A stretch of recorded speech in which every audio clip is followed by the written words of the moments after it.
Le champagne, la maroquinerie et le roquefort bientôt 2 fois plus chers aux États-Unis.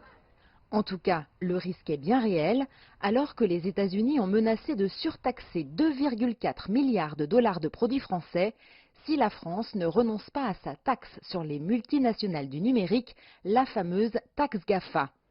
Parmi les produits ciblés, de nombreux produits laitiers dont des fromages emblématiques.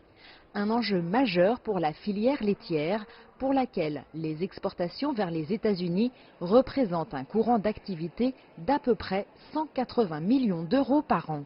Les États-Unis sont un très gros marché pour nous, notamment en fait pour les exportations de fromage. On en exporte 25 000 tonnes par an et ces exportations se sont plutôt développées au cours des dernières années. On vend également un petit peu de beurre, ce n'est pas notre principal marché, mais les ventes ont eu plutôt tendance à augmenter. Avec actuellement 2 types de rétorsions avec les États-Unis, puisque celle d'un différend sur Airbus s'ajoute à la plus récente, spécifique à la France, le champ des produits concernés est extrêmement vaste. Globalement, dans l'une et dans l'autre de ces deux listes, on touche l'intégralité des produits laitiers en fait, que l'on vend aux États-Unis en ce qui concerne le fromage et le beurre. Si on ignore encore quelle sera la vigueur du changement de taxation, puisque l'impact ne sera pas le même si l'augmentation n'est que de quelques pourcents ou si elle atteint 100%, l'heure est à l'inquiétude. Un grand sentiment d'inquiétude parce que globalement, malheureusement, cette nouvelle s'accompagne aussi d'autres mauvaises nouvelles qui sont notamment le Brexit et puis d'autre part la guerre commerciale entre les États-Unis et la Chine est aussi une mauvaise nouvelle parce que ça diminue aussi l'activité commerciale internationale et c'est pas bon aussi pour les autres pays du monde. L'imposition de tarifs douaniers punitifs sur les produits français ne pourra pas intervenir avant la mi-janvier à l'issue d'une période de consultation, selon le calendrier dévoilé par l'administration américaine du commerce, et ne devrait être mise en œuvre, selon les règles de l'OMC, que si le préjudice est justifié.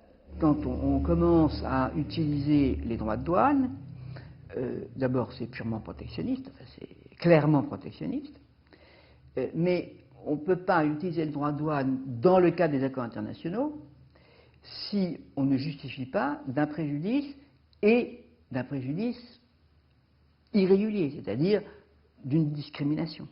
Mais alors que le tribunal d'appel de l'Organisation mondiale du commerce est désormais hors service, paralysé par le refus américain de nommer de nouveaux juges, l'OMC ne peut plus jouer son rôle de gendarme du commerce international. Les entreprises sont donc sans protection et c'est le consommateur qui mettra la main à la poche. Les entreprises n'ont pas de recours. C'est simple. Elles peuvent pratiquement baisser leur prix, si c'est possible.